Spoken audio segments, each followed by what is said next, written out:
सोचिए, एक देश लेकिन नाम कितने सारे। भारत, हिंदुस्तान, इंडिया। कभी सोचा है कि ऐसा क्यों है? मतलब एक ही जमीन को दुनिया इतने अलग अलग नामों से क्यों जानती है? इस सवाल का जवाब ना हजारों साल के इतिहास में, यहाँ के भूगोल में और अलग अलग संस्कृतियों के नजरिए में छिपा हुआ है। तो चलिए आज इसी दिलचस्प पहेली को सुलझाते हैं। कुछ नाम तो इतने पुराने हैं कि लगता है जैसे हम सीधे पौराणिक कथाओं और महाकाव्यों के जमाने में पहुंच गए हों। तो वही कुछ नाम हमें उन यात्रियों और शासकों से मिले जो हजारों मील का लंबा सफर तय करके यहाँ पहुंचे थे। और जानते हैं, कुछ नाम तो ऐसे भी हैं जो सीधे सीधे यहाँ की जमीन की कुदरती पहचान से जुड़े हों, जैसे कि यहाँ उगने वाले पेड़ पौधों से।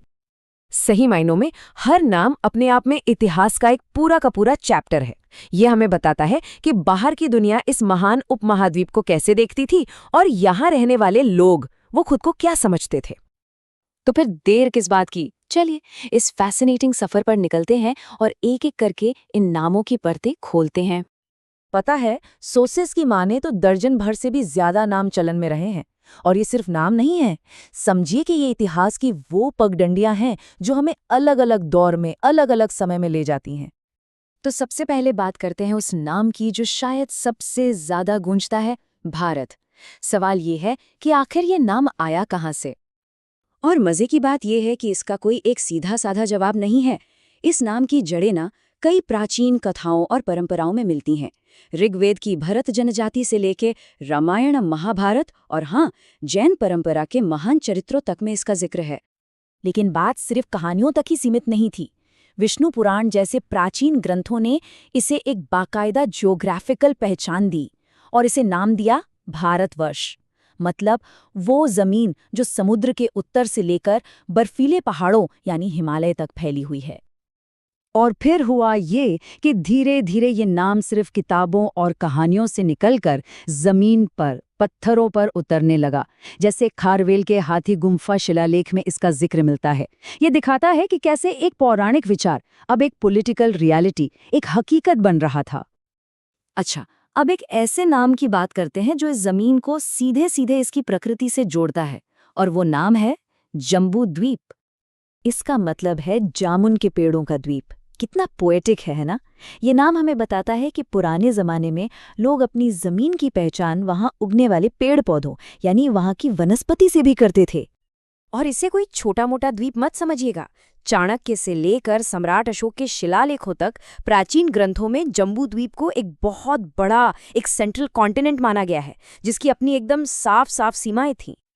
तो ये तो वो नाम हो गए जो इस धरती पर बसे लोगों ने खुद दिए।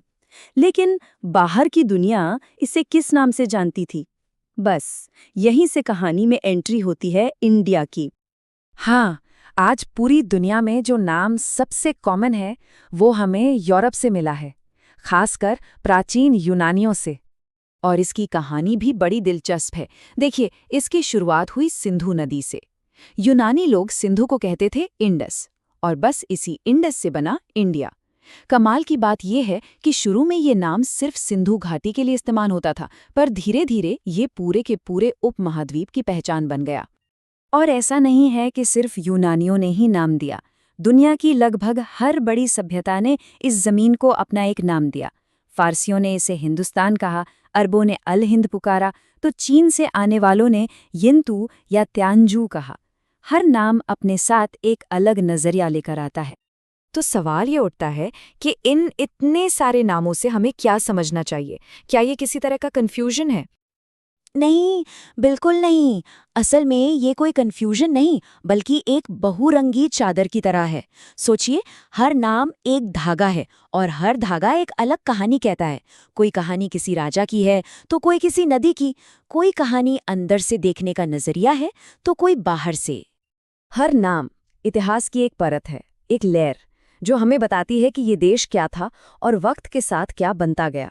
तो ऐसे में सोचने वाली बात यह है कि जब इतिहास का पहिया आगे घूमेगा, तो भविष्य के पन्नों में इस भूमि के कौन से नए नाम और कौन सी नई कहानियां लिखी जाएंगी।